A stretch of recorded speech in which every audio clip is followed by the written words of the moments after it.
What's up, horror fam? We have both been a bit under the weather. And when I say we both, I mean, of course, Steven, a.k.a. Bojangles here, and Anna, the Annihilator. That's right. Now, Anna's had more of a typical sickness. You had like a sinus infection, some weird stuff going on. Truth. I'm more of a long-term illness kind of guy. You know, I'm more of a marathoner than a sprinter in this situation. Chronic illness. That is correct. That is correct. So that's, in case you were wondering, that is why you're not getting an official intro on this one. But I'll tell you what, this is what we're talking about today. Coughs, colds, and horror movies. That's right. The Sick Boy's Guide to Horror Movies when you're sick. When you're sick. The movies, Yes. the horror movies we like to watch when we're sick. Yeah, pretty much. Pretty much. Now, we are going to break this down in a little bit of a weird way. We're not just going to go through an hour long of like, well, you should watch this. I only like this one. And after you're done with that, then you watch that. No, come on, man. We ain't going to do that. We're going to break down. We're going to give everybody a little something, something today. Okay? And you know what? The way we're going to start this off, Anna, is, well, you know what? Why do you even watch horror movies when you're sick? Because you know what? You're not... Me? You are, well, and you're not like a huge fan like I am, Right. of horror films, but I have noticed that when you get sick, you do have some go-to, and since you're a nerd, Yeah. and have a huge crush on Viggo Mortensen, you know, you go to movies like The Lord of the Rings. I do. And some sci-fi and stuff, but you also have horror movies that you like to turn on and check out. I do, and I always have, right? Like, it has nothing to do with, oh, you know, I've been with you the last few years, and this is what I'm used to watching. Mm-hmm. Like, I have always had comfort horror films. Yeah. Yeah. And I have no idea why. It's such an interesting question. Like, why? Is it oddly comforting? Are they like, some of them just might be that they're actually in my list of like top 10 movies, and therefore, you know, when I'm sick, like, I'm going to put on movies I've seen 100 times, right? Yeah. So some of it is that. Yeah. Absolutely. You know? Yeah. I think, I mean, for me, speaking for me, so I don't know, you know, if this will kind of explain you or not, but it's like comforting or familiar territory. Oh, no, I think that's exactly what I was just saying is they are, you know, because the horror films I put on when I'm sick are in my top 5 to 10 favorite movies of all time. Yeah. Right. I've seen them a million times. Mm-hmm. And so there's a lot of comfort of like, I'm putting on one of my favorite movies and I can just relax. And if I fall asleep, it's okay because I've seen it so many, you know what I mean? Yeah. So you don't really have to expend a lot of thought on. Yeah. But the characters feel like having, you know, friends around or whatever. Like, I was absolutely, you know, a latchkey kid, right? Even if I was homesick, my parents were at work. So the movies I put on were ones that, like, you know, made me feel like I had friends there with me. That's weird that you say that, because that's how I was going to describe how it feels for me. Yeah. Because a lot of people, like, you know, you watch on TikTok or YouTube and it's like, I was raised on blank. I was raised on Nickelodeon. Yeah, I was raised on Nick at Night. I was raised on TGIF. Oh, okay. Yeah. Saturday morning cartoons. Yada, yada. The list goes on and on, right? Mm-hmm. For me, it's like, I was raised on horror films. Yeah. So I remember being a little kid and being sick and watching certain horror films over and over. Now, back then, it just happened to be, well, that's what I owned. Yeah. On video. You know, that's funny because when I was, you know, I said what I said a moment ago, but when I was really little, like too little for parents to leave you home alone, even when you were sick. Yeah. It was my grandma who would come and watch us if we were sick. And so there is also some of that, you know, like Bob Barker also brings me comfort. Oh, there you go. Right. You know what I mean? There's but you know, whatever she was going to put on TV when I was sick, like I still, you know, I would still want to watch The Price is Right when I'm sick, but and it's the truth. It's like still to this day though. It's like, it's like, you know, I turn some of these movies on. It's like, hey, my friends are back. I'm just hanging out with my friends today. Yeah. You know, so I think that's one reason. I'm with you. Yeah. Bob Barker. Oh my God. right? Yeah. Now spin that wheel, Joey. Ba-dum-ba-dum. And oh my God. Okay, real quick. I know this is off subject. What was your favorite game they played? Blinko. Okay, so you got the name wrong, but it's I also got it wrong? it's also my Something favorite like that. game. Plinko. Plinko. Oh, okay. I was close. It was Plinko. Plinko. Yeah, because I was sitting here and I was like, I know what. 30 years. But I was like, man, mine is really weird. My favorite, because it's not really a game. It's just literally just a random. yeah. But I loved Plinko. Everybody I loved did, watching right? that thing just. Ding, ding, ding, ding, Yeah, ding, I ding, loved it. I don't ding, know ding, why, ding. man. But yeah, man. Those old school shows, man. You sit there and watch Judge Judy yell at people. Okay, so I was pre Judge Judy. There actually was there was a court show. What was it called before The Judge People's Judy? Court? The People's Court. Like, There you yeah. So we watched it, but she didn't do a lot of People's Court. She would do the morning game shows and go Yeah. immediately into soap operas.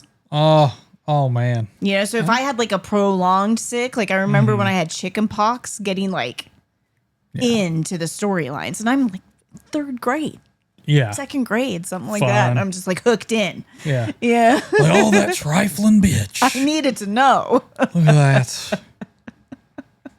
But I think though, back to our horror films, I think another reason why we probably gravitate, or at least for me, towards horror films when you're sick is because like you're stuck in bed, but you can travel anywhere and be in different scenarios. Yeah. And there's also horror films where like, the character themselves are sick and you can kind of relate to that. And then they have like this crazy stuff that happens, right? Yeah.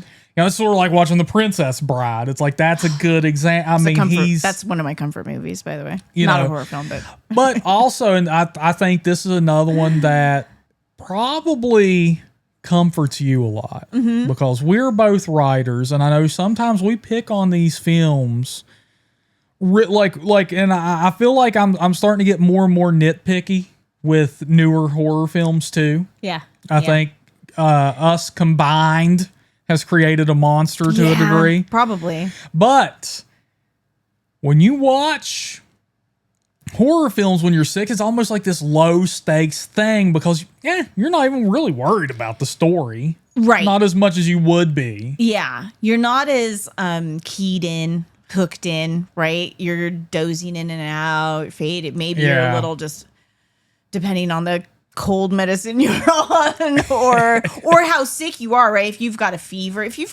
you're barely watching anything, right? Like, right. Yeah. So yeah, the stakes aren't as high. It's you're not as stressed about what's happening on screen, right? It's like, oh look, the scarecrow came to life. Well, that's that's how that goes sometimes. I thought my toaster was alive this morning. I totally get it. I'll allow it. So I mean, the stakes are a little bit low. You let a little more pass, and you just enjoy it a little more. It's a little more fun. And we are going to get into some specifics, some specific suggestions, and we will go over the ones that we have particularly been watching, especially recently. I know you have some that you always go to. Yeah, that we haven't actually watched. I know, right? Same here. So I've been in a weird spot, but we'll get into all that. Okay.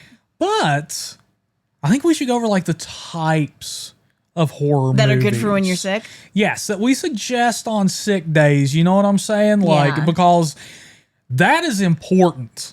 Like, there's certain types, and then there's certain ones that you should also avoid, which we'll certainly totally get agree into. with that immediately without even knowing what we're saying. Right? You But should like, I feel like a type of horror movie that you should watch when you're feeling sick. Yeah.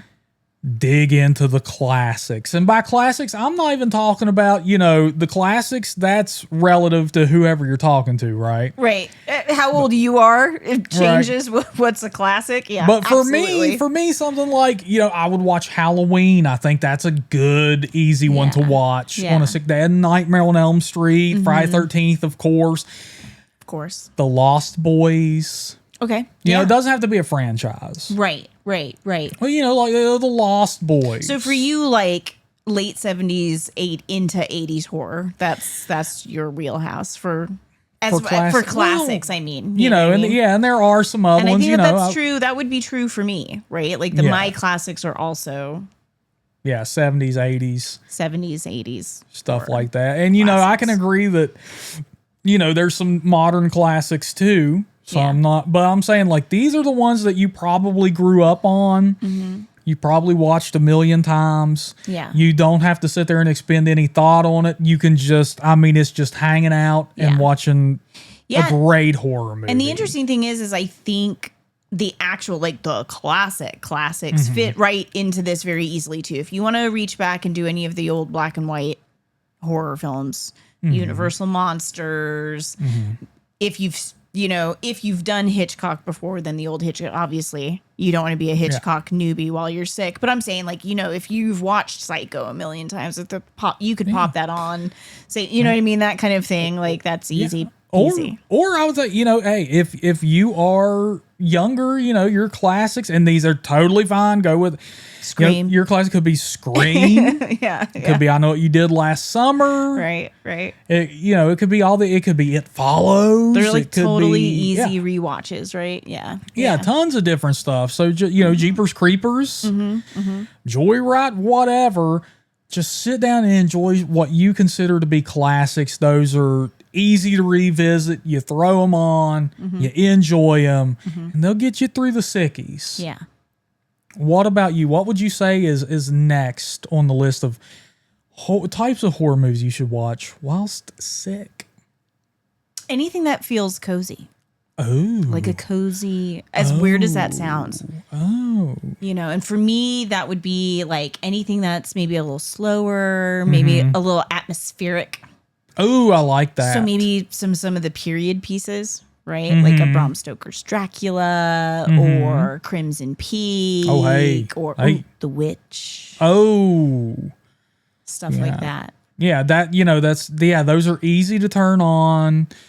They're a little bit darker. Yeah. Typically. Right? You know what I'm saying? Like visually as well. Yeah. So you can kind of just, you know, you can throw that on, man, and just go off to Never Land, hang out, you know, I mean. You'll fall asleep in the lulls. Yeah. I mean, it's just funny because I don't think these movies are boring at all. So that's not my point, right? Yeah. Like, I know would some people do, but they're not for me. Like, I love them, but. Yeah, I would add, you know, throw in some stuff like Pan's Labyrinth. Ooh, kind of very dark, right? Like visually, right? Like, I mean, it's also dark thematically, but it's very dark visually. Like that you could. Yeah, I like this, Jazz, because it's like you're blanketed. Fall asleep in that. It's almost like you're blanketed by atmosphere, so it's just easy to throw on. Yeah. Sit back and enjoy. Yeah. You know, there's a lot there. Yeah, the Practical Magic. Oh, Practical Magic would be a good one. The Others. I mean, okay, so Practical Magic is actually one of my go-tos, so that's interesting that you bring that up. Yeah. So it's cozy for you, right? It's super cozy for me. Yeah. I think that's even like cozier than some of the ones I mentioned because for a lot of the movie, it is very low stakes. Like it is very kind of it's a pretty movie too. You know what I mean? Yeah. You can just turn it on, lay back, enjoy. So the level of horror is very low level. It's very low level. It's very cozy, a little more on the slow side. You know, you got some a little more character driven maybe, or something like The Others. Yeah. Or The Woman in Black. Woman in Black. There you go. Would work really well for something. Even like that. The Nun. Oh yeah, I could see that. Yeah, totally. Yeah. Ooh, prequels. Like prequels in general kind of tend to be, you know, a little period, a little. Yeah. You know. Yeah, I like that though. You know, cozy horror, man. Just get you a blanket, kick back. Yeah. Throw them on. And I noticed that we're mentioning a little more on the supernatural. So there's no like slashers. And I mean, there can be some, you know, I could definitely, you know, check out to some slashers, but we'll get into that a little bit because my next suggestion, okay, cheesy horror. Okay. Because everything we mentioned, you got the classics, and I know all of us horror fans, we got some dark humor. We're a little bit morbid, so we can we can pull humor out of just about anything. You know what I'm saying? That's true. Sometimes we make things funny that aren't. Right. Yeah. But cheesy horror very specifically is meant to make you laugh. And sometimes that's what you really need. Yeah. Something that's going to put a smile on your face. Yeah. And and there's a lot of cheesy horror that I find very cozy. And I will also consider it a classic as well. I mean, you have like Return of the Living Dead. Love it. We know how much I love that. Love that movie. And the characters in it and just oh my gosh. It's such a great movie. But yeah. Leprechaun, which we actually watched. Yeah, we did. We recently watched the second one, right? We did. Yeah. Tremors. Okay. Hang out with Val and Earl all day long while you're sick, man. That's a good one. Fred Ward.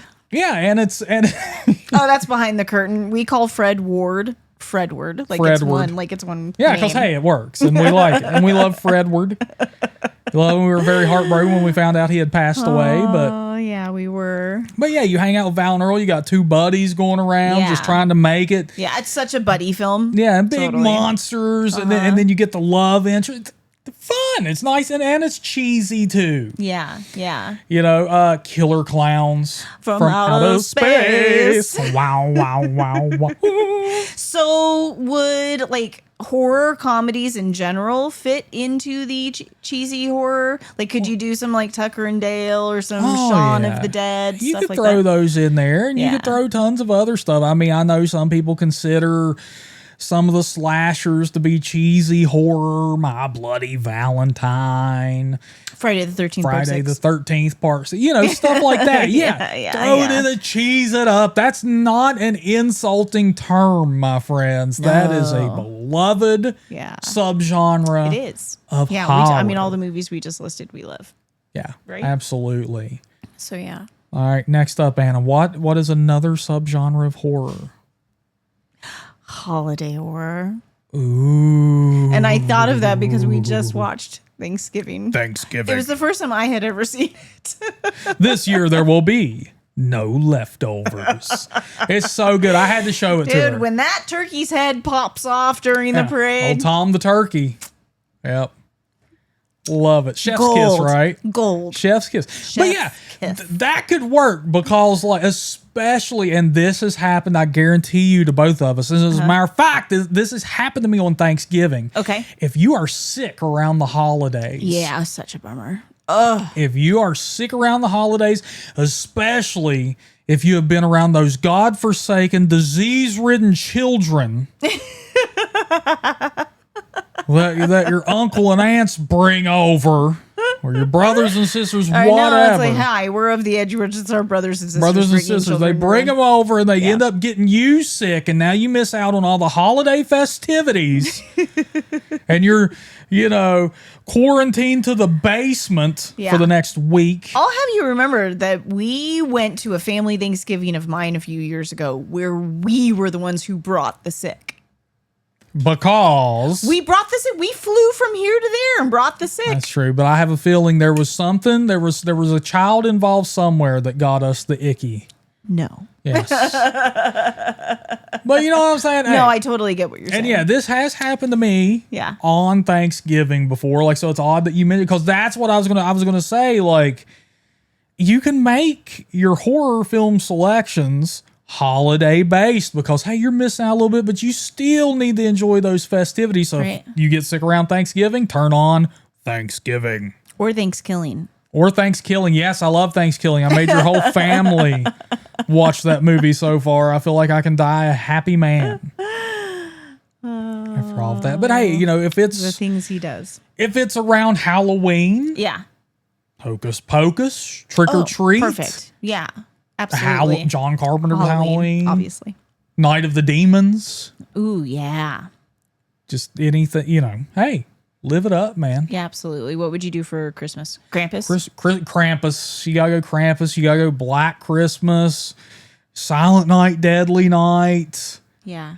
And then there's, tons. Silent Night. Was it Silent Night, Violent Night? Silent Night. Oh, just Silent Night. Or no, Violent Night. Yeah. The David Harbour film. Yeah. Yeah, that's a good one. I liked that one. And yeah, there's a ton of Christmas horror films out there. Yeah, yeah.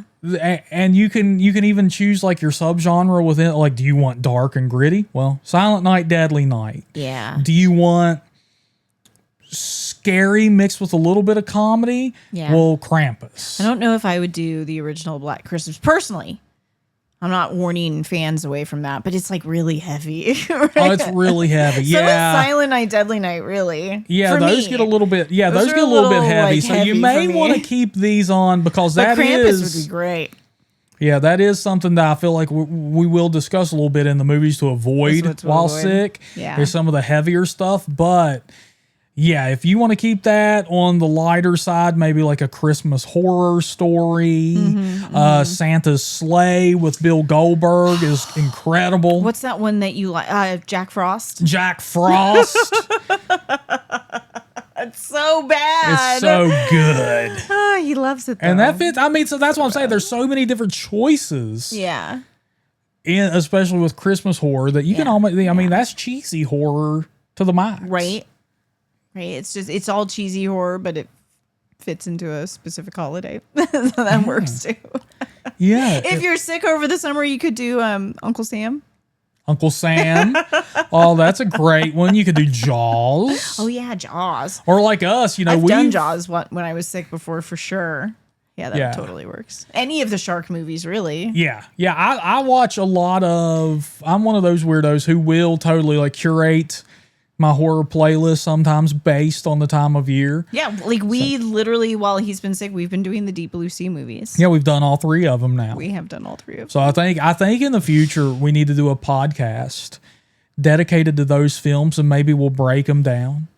You know, maybe we could do like I thought it would be fun to do like a general one where we look at the franchise as a whole, and then surprise everybody with which our favorite ones are. Yeah. And in order, Yeah, because it's going to shock people. let's do that. But then also do like a scene by scene breakdown for like 2 and 3. Oh god, that'd be hilarious, especially for 2. Oh god. Oh, God, a it's scene so by good. scene breakdown of 2 would be amazing. Yeah, everybody's so cheesy. Oh my god, yeah, all of them are speaking of cheesy. They are. But yeah, so we do that for summer. Yeah, shark movies are great in the Hell, summer. if you even want Easter, you could even do like Critters 2 or something. You know, like Gremlins is another Christmas one. Gremlins is another Christmas one. That's true. Yeah. So all we're saying is, and we'll give you the run back, man. Hey, type of horror movies we suggest on sick days, man. Hey, the classics. whatever these words mean to you, right? The Yeah, classics. the classics, cozy, cheesy, and holiday. Those all work for when you're sick and you need something to comfort you. They do. Agreed. They do. Absolutely. But you know, Anna, Yeah. there's some things that don't work when you're sick. Okay. I believe that immediately. That's why I corrected do. myself on some of those Christmas ones. I was like, no, it's too heavy. It's too dark. I'm going to say I could watch anything. Right. Yeah, while you're I'm sick. easy. Like, I have walked into the living room to find you asleep, like passed out, Yeah. blanket, pillow, the whole thing. Yeah. With like women screaming bloody murder, and you don't even twitch, right? Like you're, Oh, it's kind of, I mean, hey. yeah. You know, So it's you music can. to my ears. For you, it's anything. But and I'm sure you have some fans that are the exact same way. Absolutely. So So for this the rest is, of us. yeah, and this is, you know what? Hey, man, if you know what, if it doesn't bother you, then hey, you do you, boo. Yeah. But for, like Anna says, maybe some other, like I can see where this might upset some people. So movies to avoid while being sick, I would say depressing / elevated horror, because oddly enough, those two have become synonymous. They go hand in hand. Yeah. With each other. Like everything, Which is silly, like it seems like every new horror movie that's quote unquote elevated is also depressing. is focused around trauma. Trauma. Yeah. Laurie Strode, say it 3 more times for the rest of us. Trauma. It's a lot of trauma. There's a lot of trauma right now in Haddonfield. The whole town has been traumatized. Yeah. So, I mean, that would be movies like Hereditary. Oh. Yeah. But also that may be, now it is a slow burn. So I could see throwing that on and it being easy to fall asleep to on one hand. Yeah. But on the other, it's also very self-involved. And you may, especially if you haven't seen it or only seen it once, maybe twice. You might get a little too hooked in. Yeah. Something like I that. can see that. Martyrs. Oh, absolutely. Steven just showed that to me for the first time. What, Anna? Yeah, I would never put that on for comfort. Like there's nothing, and that makes even more sense to me than Hereditary. Like there's nothing, it never slows down. No, not really. Right? Like it's an incredibly painful watch. Yeah. And it's speaking. This doesn't talk about trauma. It's very traumatizing. Like it's very good movie. Like we both agree, very good movie. Yeah, but it certainly does fall into the category of depressing, disturbing. Yeah. So if that's not your jam, and especially like if you have a stomach flu or something going on, you may not want to watch some of the. Yeah, it's super gross. It does, yeah. It absolutely can get that way. Yeah. Antichrist is another one. I don't even know if you've seen that one yet. I haven't seen that. That one is about the stages of grief. Oh, God. Specifically. So it starts off very dark, remains very dark for the remainder of the film as a husband tries to help his wife through the grieving process. Wow. And it also has some gritty, disturbing parts once again. But also it has Willem Dafoe. Oh, so I do love Willem Dafoe. And his gigantor, apparently, penis. So if that's... this is the film that made his penis famous. That's right. That's right. Yeah, for those of you who don't know... They had to cast a stunt penis in this film for Willem Dafoe because his actual penis was so big, it was scaring people. Yeah.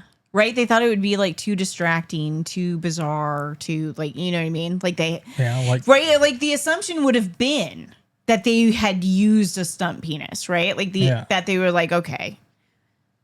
Like why? That's no normal. That's not what this scene is about. It's not about how big that penis is. Like let's not do that. But they had to cast a stunt penis. That's hysterical. Like, to tamper that bad boy down. Not to get way off topic, but that's hilarious. Yeah, but I felt like we had to let people in on what we were talking a little bit there, because I mean, and that actually was, without getting it, that is a good choice, because the movie draws you in so much, and you're trying to figure out and think through what's going on. And then you see some monstrosity like that attached to Willem Dafoe, and you're just going to be like, well, what in God's name? It's going to pull you out of the narrative. It's going to pull you out. Yeah. You know what I'm saying? Right. That makes sense. Like it all makes sense to me. When I heard the director talk about it, I was like, yeah, no, that makes perfect sense. Like that's the right decision. So that's, and that's, pretty much any Lars von Trier you may want to stay away from if you want to stay away from the depressing or really disturbing stuff. Really disturbing. Yeah, because The House That Jack Built, also another one I love. That one may. Yeah, it's a lot. But and definitely avoid another great example of the depressing / elevated horror to avoid would be something like The Girl Next Door. Also something I haven't seen. Yeah. Because not only that one's a mofo right there to mention, because not only is it like disturbing, depressing to watch, then you find out that it's based on a true story that's even darker than where the movie would take it. Yeah.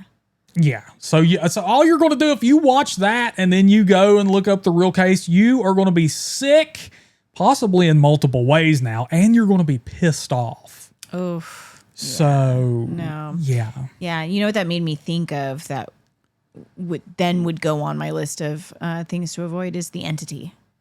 Oh, Like I wouldn't watch that when I was sick, and not, it's like, you're not feeling well. Why do you want to watch something that's gonna make you feel even worse? And that one not only is depressing, That's hard to watch, man. but it's intense. It's a lot intense. Yeah, it's very intense. So it tackles like another subgenre we'd talk about a little bit, which is like the frenetic horror. Oh, okay. Now I'm not saying The Entity is necessarily frenetic, but it is intense. Some of those sequences They are. really are kind of frenetic. It like is there's, intense. Yeah. So it's like, you want to avoid kind of the loud explosions or fast pace maybe while you're sick. I get that. Kind of. One of my favorite picks is probably a little more frenetic, but we'll talk about that later. I'm saying like movie where like, like Wreck. Train to Busan. Oh God, those would be really intense, right? The Hills Have Eyes. Once 2006. the action starts, like it doesn't stop. Like it's just just balls to the wall action. You're not going to lay there. And I love Wreck though. Oh yeah, and Train to Busan. Okay, so some of these fast zombies is what we're avoiding. or fast mutated New Mexicans. Oh, The Hills Have Eyes. Yeah, just stuff like that. And there's a ton of other stuff too. Like I wouldn't suggest something like Battle Royale maybe, or even though that's not horror, but it kind of falls. You're like anything that's might wake you up mid nap. Yeah, or for some people, because it is. I hate to keep saying it, but it is like I could fall asleep to these. Like I love them. Yeah, but I do know a lot of people. Like I remember one time I turned on As Above, So Below for us, and I fell asleep during. I was like, oh man, this movie comforts me, and I fall asleep, and it kept you up all night long. Yeah, it was the first time we had ever seen it.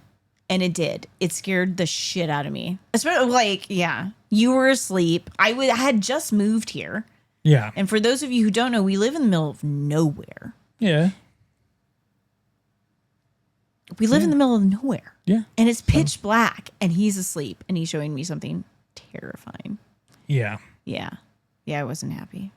Yep. And I couldn't sleep. Yeah. Yeah. Right. I mean, that's how it is sometimes, man. I mean. Then again, we watch Grave Encounters every time the power goes out. And it's terrifying. Our power is out, and we're just like, yay. This is like Grave Encounters, though, does have a little bit of moments of levity in there. Yeah. So that's true. But towards the beginning, at least. Yeah. But so to the point where we quote some of that stuff. Spirits, I implore you. Yeah. Sorry. And but I'm saying that's great to bring up. Okay. Because good segue. It's a good segue to another subgenre that some of you may want to avoid. When you're sick. Mm-hmm. I love this subgenre, and oddly enough, this is a lot of what I've been watching lately. Yeah. But I feel bad for some of you because some people just physically can't take it, and that is found footage. Oh, yeah. I could see that. If you've got a stomach bug, or if you've got, even I just had the sinus infection, and if you've got, depending on how that's working for you, you can absolutely get some vertigo if you've got some inner ear stuff going on, and shaky cam. Yeah, I mean, there's some stuff, for instance, okay, Wreck may be too intense for some of you who deal with that. Thankfully, I'm not one of those people. Found footage has never bothered me, even the shakiest of shaky. But me neither. But stuff like Wreck may bother some people. Cloverfield. Oh, in Cloverfield, Wreck, at least you've got a cameraman working the camera. A pro level. A professional cameraman working the camera because it's a news team you're following. So, it's not as bad as some of them are. Whereas Cloverfield is a dude with a camcorder in his hand. Yeah, he has a handy cam. It is absolutely shaky. And he spends so much of the film running that, it is shaky cam to the extreme. Cloverfield. That, that and I think the granddaddy of them all, the Blair Witch Project, is another good example of really shaky found footage, at least particularly certain moments. With the second half really of the film, like for sure. Yeah, the first half's nowhere because they're filming a documentary, so they're trying not to be amateurish or extremely shaky. But once they start running, man, through them woods, I could see where that stuff gets rough. Yeah, and I remember when that film was out in theaters, even people were talking about like how it made them sick. So I mean, this is a thing that does affect a certain subset of our society where they just, I mean, it's, you know. Yeah. I have a sister-in-law who can't do found footage at all. She gets horribly motion sick. And just curious, does like Dramamine help with stuff? Because I know like they take some people who can't do roller coasters if they take Dramamine. Yeah. Or they get sick on long car rides. Yeah. Like, can Dramamine help with found footage? I would imagine it can, but that means you're taking Dramamine for a 2-hour experience. It puts you out for the day. A lot of people. Oh, that sucks. You know what I mean? Like it's like taking a Benadryl. So that sucks. So it's like, you know what I mean? So it's like you're going to take a Dramamine, get on a roller coaster, and not even fully get to enjoy it. Well, I mean, the nice thing about a roller coaster is you're going to get the mad rush of adrenaline. That's going to, you know, like sometimes if I get a migraine, I'll take a Benadryl and drink a cup of coffee. Yeah. And it like counteracts the like sleepy part. So imagine like taking a Dramamine, getting on a bunch of roller coasters for your day, like, you know, kind of counteract. But okay. And some people don't. Some people like have to take Dramamine so often that I think they get used to the sleepy part of it, and so you know they might be like, I don't really get sleepy with the Dramamine, but some people will just go out. Like they take it to get on a plane or whatever, and just calm. You know. And for some people, if you're one of those people like the really shaky cam stuff sucks. Yeah. You may be able to watch something like Paranormal Activity. And that may treat you a little better. Oh, because the cameras are stabilized. They've been put on tripods all over the house. Yeah, I mean, don't get us wrong. There are some handheld moments, but a lot of it is, well, we put up these security cameras or blah, blah, blah, blah, blah. Yeah. So if you want to do found footage, something like that might be a little easier. Yeah. Yeah. And as for me, like I mentioned in passing earlier, since I have been sick, and this is, I don't know why this is, like I have a lot of movies that I go to while I'm sick. Because I love the horror genre as a whole. So I can kind of watch almost anything, or certainly the classics are the easiest to go to. But like the past couple of years when I've been sick, for some reason, I'll just tackle the found footage genre. I know you've been really, especially the last like full year, the last 12 months, maybe a little more, like last 18 months, like your go-to when you're not feeling your best is found footage, to the point where I think you've watched Hell House LLC like 5 times. Yeah, and I'm not exactly sure why. I mean, but I do love. Maybe it's that like documentary style thing. Like it's like maybe it's because like I'm not able to work, and it's these people using technology or cameras, and they're doing what I want to be doing. It could be that you're living vicariously through the it could be that, or it could be also that where it's easy to like suck you in and you feel like you're part of the film, you're part of the group, stuff like that. But yeah, I've went through like the Hell House LLC franchise recently, Deadstream. We watched of course, Grave Encounters is up there. We watched The Tunnel. As Above, So Below. As Above, So Below. Now that we actually just did a couple nights ago again. Yeah. So that's a staple for me. I love that movie. Yeah. You know, I do like the Hell House LLC as well and stuff like that. But yeah, Blair Witch Project, we went through that. But yeah, found footage for some reason has been my go-to recently. But of course, the classics, I can turn those on any time while I'm sick and enjoy. I mean, I fell asleep the other day to Campfire Tales, the 1997 version, because that's, to me, a movie I saw when I was a kid. There's nostalgia attached to it because of people I've watched it with, and I love it. So that's like a classic to me. Yeah. But yeah, Night of the Living Dead remake we watched last night. Yeah. Tom Savini's remake of that. I love that. Discovered it once again when I was a kid at a video store. That's awesome. Yeah. So there's so many. For me, it really is like a mix of everything we talked about before. I do feel like we've put together a really good guide, and it can be all over the place. Yeah. You know what I feel like? I've seen you watch a number of times when you're sick. I mean over the years, not just in the last year, but over the years, is Campfire Tales. Yeah. Not the old one, the 97 one. The 97 one. Yeah. It's like I've seen you watch that a couple of times when you're sick. Yeah. I do. Yeah, I love it. And I do so like. we didn't even talk about that, and that's another like genre that might be a good go. Anthologies. Anthologies would be a great go-to for when you're sick, right? Yeah, so I did mention Creep Show earlier, and I think if you watch that, definitely go and watch Creep Show 2 as well. Yeah. I think they're a perfect double feature. Certainly avoid Creep Show 3. When we were talking about the holiday horrors, we brought up Trick or Treat, and that's another great anthology.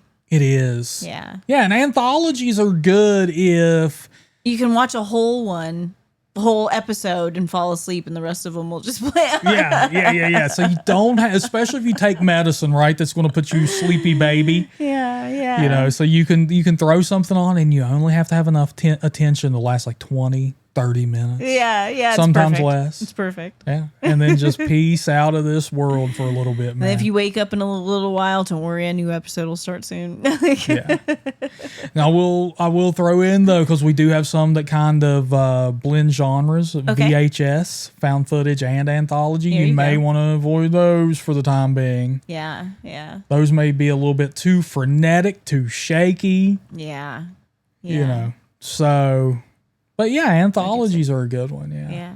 And I do love the original Campfire Tales from 1991.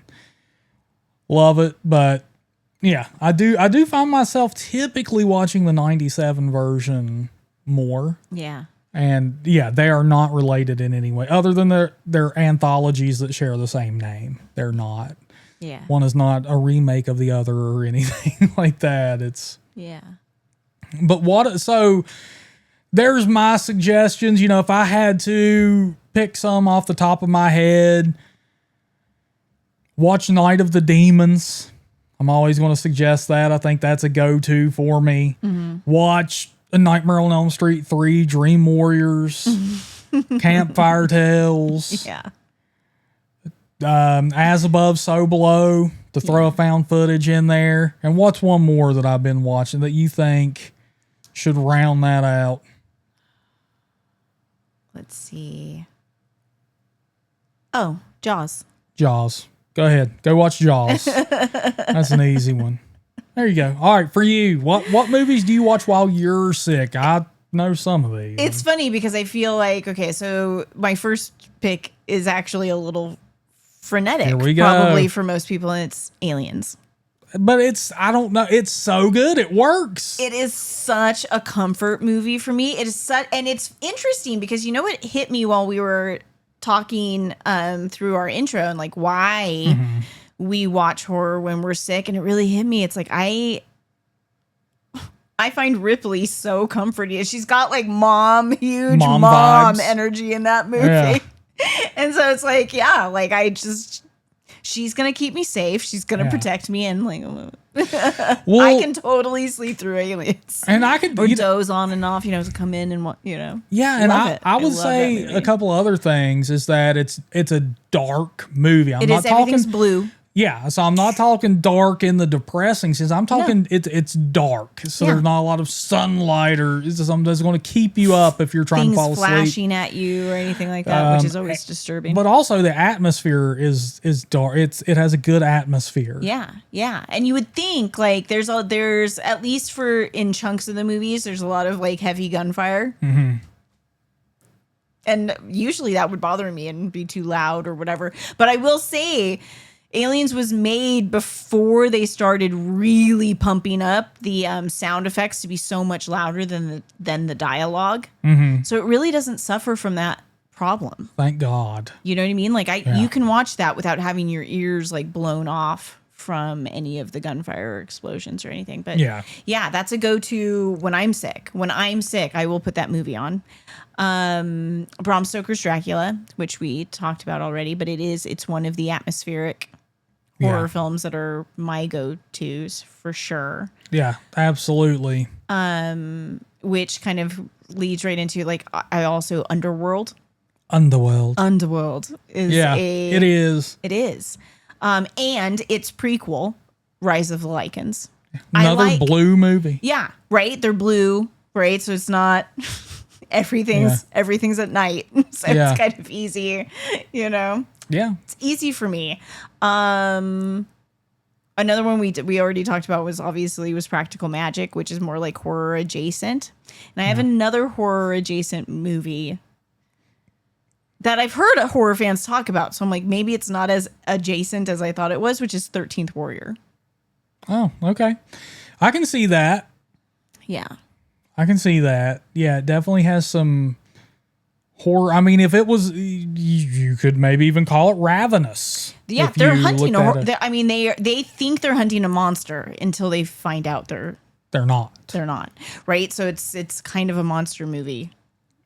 Until it's not, right? Yeah. So there you go. Those are kind of like my big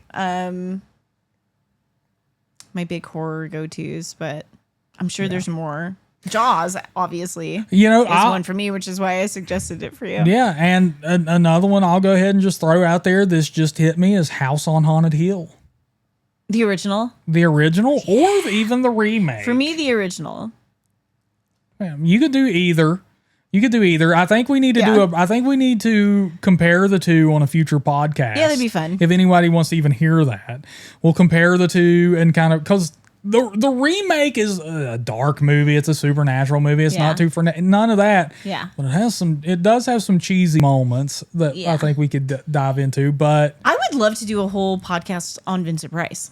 Speaking of the original. Yeah. Oh man. I could absolutely, like, if you're talking, and that's why I said you could go for older classics when you're talking about classics. Mm-hmm. And for me, I could put on any Vincent Price film absolutely to go to sleep to be sick to feel comforted and cozy, because it's so funny whether he's playing the villain or not. Mm-hmm. Right? What a lovely, like truly lovely human being he actually was. And so it's just like, oh, there's Vincent Price. Yeah. I'm going to go sleep. And I've done that too. Like when I've been Grandpa sick. Vincent is here to watch over me. Yeah. When I've been sick, I've turned on Vincent Price movies. There's even some anthologies with Vincent Price that are really good. Yeah. Oh yeah, for sure. So, Poltergeist, obviously, I can put on anytime. Yeah, there's another that's totally not Vincent Price related, but so totally not. I'm sorry, I just jumped back to what else. I was just like scrambling in my brain. Yeah. What else do I put on when I'm sick? And I put on Poltergeist when I'm sick. Yeah. Yeah, that is. Yeah. So we're probably going to dig into that real soon, actually. Yeah. Steven just bought me the 4K. I did. I'm so excited. One of the very few 4Ks we own. So yeah, we're going to check that out. Oh, it's funny. Talking about the 4Ks that we own made me think of, and I know for you, Terminator 2 is your go-to. I could put on Terminator when I'm sick, the original. That's a good, that's right up there with Aliens for me. I can do Aliens and Terminator. Yeah. Oh, man. Cozy loveliness. Yeah. Isn't that weird? Yeah. They're going to talk about explosions and screaming and stuff, but yeah. No problem for me. I don't know. It's that subgenre of sci-fi horror. Mm-hmm. Yeah, you love it. Love it. Yeah. Cozy, comforting. You love sci-fi in general. I love sci-fi in general. Sci-fi horror is fantastic. Yeah, I think just sometimes it happens to cross over into horror, and you maybe that's probably accurate. Yeah, you're a big sci-fi fan. I'm a big sci-fi fan. If it happens to be horror too, then it's fine. While we're sick, you've been walking me through a lot of sci-fi films that I have not seen. It's been really fun Yeah, well, I've been taking full advantage because I took some time off with Steven, and it actually ended up working out because then I decided to take the time off and immediately got a sinus infection. It was like, Fun. oh, goody. My body was just like, well, time off? Great, we'll be sick. Yeah. Yeah, so he was catching me up on horror films I had never seen. And in return, I caught him up on a lot of science fiction he's never seen. And also some dramas he's never seen that just needed to be watched. Yeah. You know? Yeah, Dead Poets Society, Goodwill Hunting. Yeah, for somebody who considers themselves a huge film buff, like there were some like gaps there, right? And yeah, some big. I'm a big film buff in horror. Yeah. There's a lot of like the popular stuff that I hadn't seen, like The Matrix, Star Wars. Yeah, that was weird, right? He had never seen The Matrix. He had never seen Star Wars. We covered those years ago, though. I got him. I mean, come on, I got him caught up on those years ago. But this time, it was stuff like Dead Poet Society, Gattaca, Goodwill Hunting. Oh, oddly enough, Ocean's 11. Yeah. We had to work some heist movies in there, so I love heist movies. Yeah, it was fun. Yeah, so it's been a good time. Yeah, we've made the most out of it while we've been sick, and we've watched some really good stuff, showed each other some really good stuff. Yeah. And so right now with the sick, sadly, this is a sick where I have the chronic stuff going on. You have the... Oh, I'm fine now, yeah. Yeah, you're fine now. But I've also been on the anti-inflammatory diet. So sadly, I don't get to partake in what I thought would be a fun little thing to ask you next. Oh, which is? What are like the ultimate snacks to have with you like while you're watching these movies whilst sick? You know, that's tough because it'd be fun to be like, oh, all kinds of snacks. But you never plan for being sick. Dude, quit bullshitting people. You would eat Kraft macaroni and cheese. But I would. I was going to say, like, there are staples like not that I don't keep in my house now, but we definitely kept in the house when I was a kid or, you know what I mean? And like when I was a kid, it would have been Kraft macaroni and cheese, Top Ramen. If my grandparents were watching us, it would have been SpaghettiOs, especially SpaghettiOs with meatballs, because they always kept SpaghettiOs around for us. A peanut butter and jelly sandwich, a grilled cheese sandwich, right? Chicken soup. My mom was always really good about making chicken soup if one of us was sick.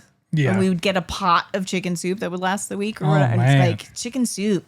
Like, and to this day, like nothing makes me feel better when I'm sick more than chicken soup. Damn. Like, I love chicken soup when I'm sick. Yeah. Yeah, like, screw the junk food. Like, give me macaroni and cheese and chicken soup. Yeah, man. Yeah. But yeah, he's got me. He nailed me. Kraft macaroni and cheese is, like, absolutely a comfort food for me. For sure. Yeah. Yeah, man. Hey, I would be down with all of that you just named. Really, like my immediate thought was peanut butter and jelly sandwich with a glass of milk. Right. Wipe that bad boy out. But if you hook me up with a grilled cheese sandwich and some tomato soup, that would be beast. There you go. There's different things, but I would say that I've done. But I would say one that I do remember eating when I was sick at times that was good was pizza. Ooh. And I'll say, now that may like throw a lot of people off, but I'll tell you why. Because it's so tasty. You can taste it through that lack of taste buds you get when you're sick. Yes. Sometimes, man. Yeah. Like you just, because sometimes like you eat the chicken soup and it's like, well, I can't even taste this. Yeah, that's funny. We had a pizza party when we all had chicken pox. We all had chicken pox together and we did a chicken pox pizza party. Yeah. Dude, hey, man. Yeah. And pizza's always been, one of my favorite foods, if not it's probably my favorite. Let's be real. Yeah, it probably is. It probably, I could agree with that pizza is your favorite food. Yeah. But I mean, just, it powers through, man. It powers through the sicky and you can actually taste it. Yeah. And so that's, I think that's the ultimate snack right there, Anna. Here you go. For these horror films while you're sickly. While you're sickly. Yeah. So we want to ask you, horror fam, what horror movies do you watch while you're sick? Leave us a comment and let us know whether you're watching this on YouTube or Spotify or Apple Podcasts. Yeah, you can leave us comments anywhere. And I'd love to know, like, what, if there is something that is a go-to for you when you're not feeling your best. Yeah. And you know what? Hey, I know how it is when you're sick. You know what? And I believe the best thing for you is just anytime you're sick, come back to this podcast and listen to it over and over and over throughout the years. Let us be your comfort. Yeah, let us. Listen to my voice. And I'll tell you what, I'll make you a deal right now. If you are sick while listening to this podcast, leave a 5-star review. Leave a 5-star review, man. You're one of us. We can be sick buddies. There you go. I mean, hey, man, hook a sick redneck up. Come on. Perfect. Yeah. But all right, horror fam, that's it for now. I hope if you are sick while listening to this, you start to feel better soon, my friends. All right. And you know what? After this, hey, go ahead and load that disc up. Do what you got to do. Go get you a grilled cheese sandwich, some tomato soup, a pizza, Kraft mac and cheese, some almond M&Ms, whatever you got to do to brighten your day. And until next time, my friends, look horror. Listen horror. Talk horror. Mwah! We love every single one of you.